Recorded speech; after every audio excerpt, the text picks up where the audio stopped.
Okay, so I was presented with an amazing question. I had one of my writers ask me if why in horse jumping is it correct to maybe not ride with your seat bones so much? Or asking basically if it was correct.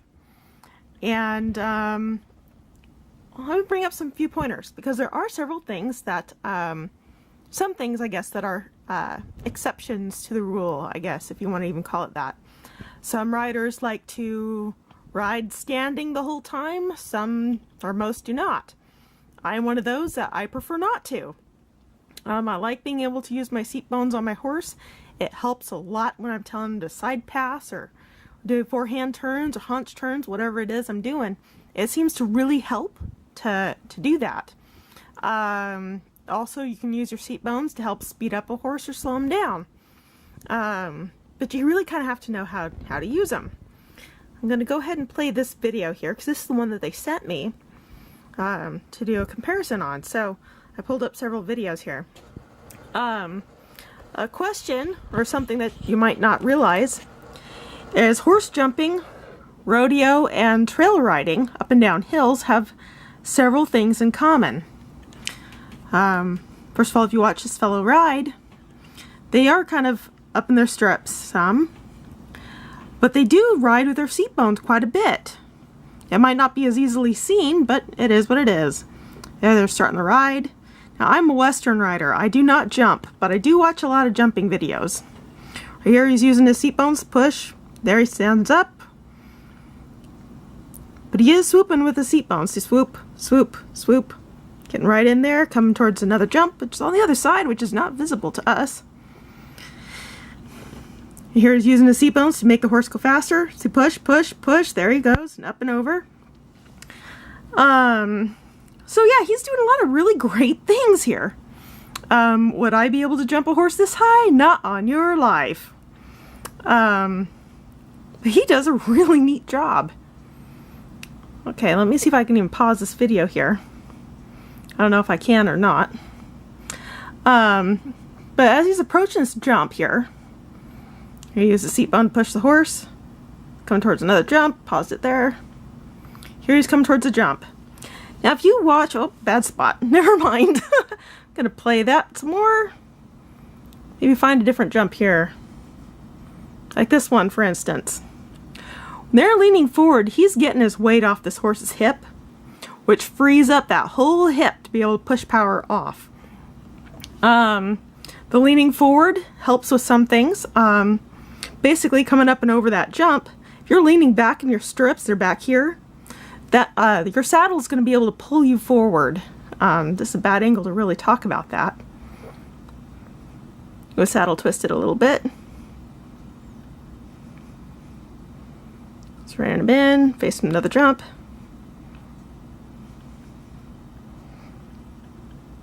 Okay, so here he's coming down towards a downhill slope. His body is going to be leaning backwards just a little bit. He'll bring his stirrups forward. Again, your feet kind of act as a little bit of a brake for you.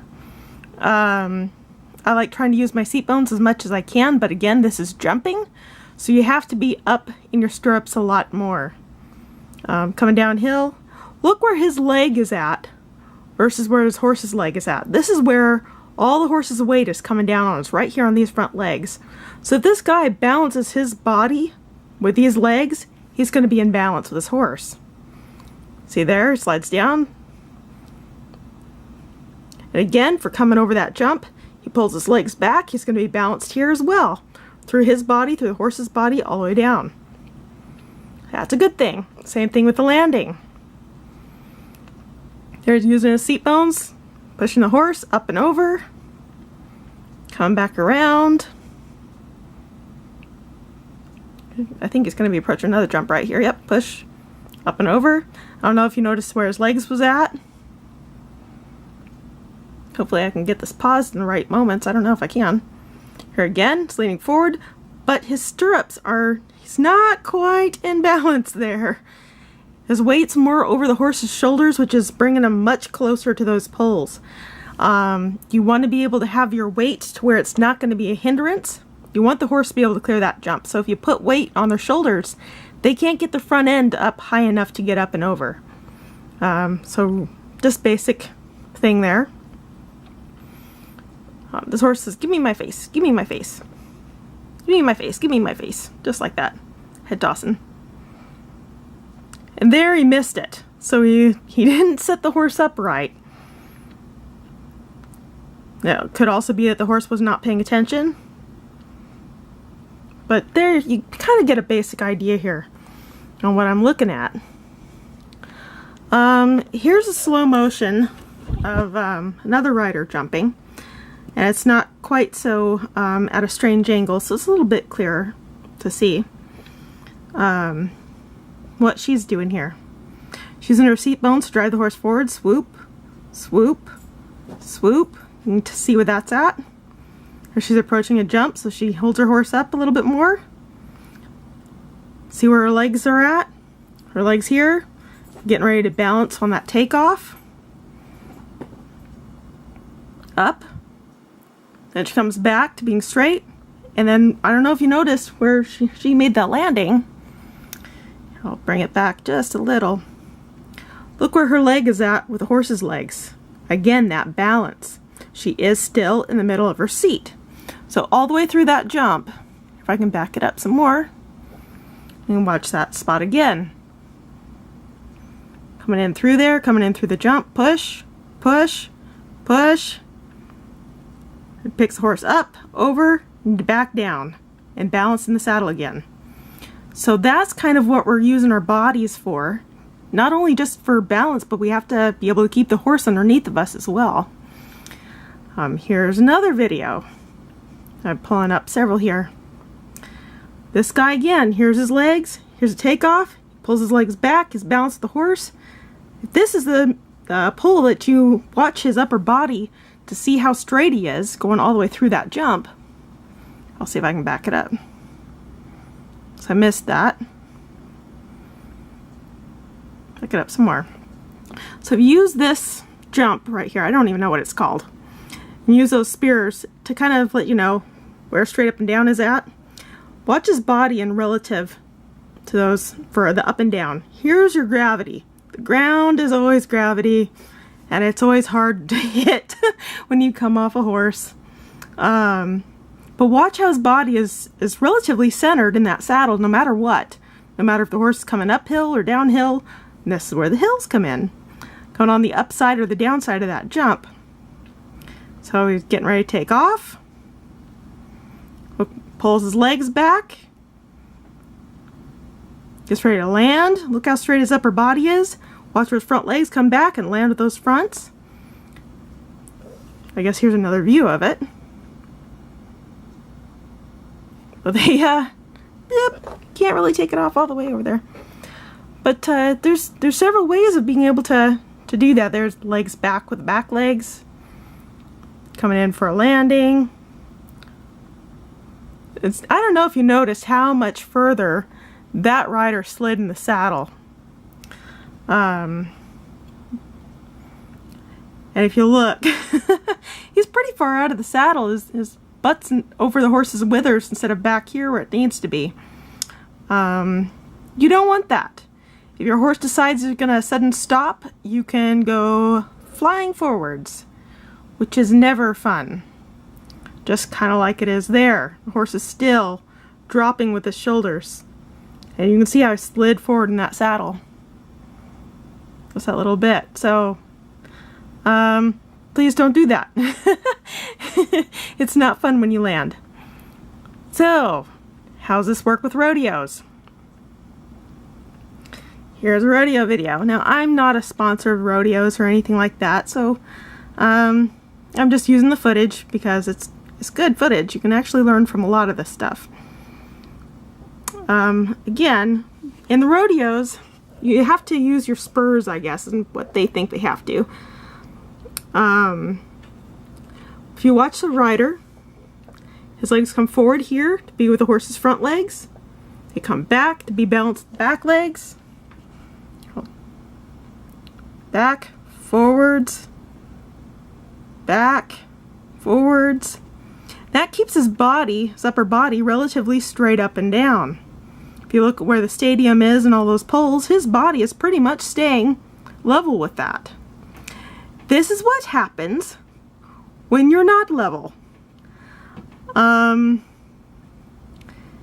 He's a little straighter, but he's already lost his seat. No seat control, no balance there. That just kind of sucks just a little. So that's how you can get thrown off a horse very easily. If you're in the wrong place at the wrong time, the horses know it, they'll feel it, and if they're in a mood, they will throw you. The horse can humble you faster than anything else, I swear. Well, next to children, I guess. Like right here, that rider was leaning forwards, and the horse just kept dropping its head and dropped its shoulder, and look where the rider went. Into the pole. Ouch. Ouch, ouch. Here's another video of someone else riding.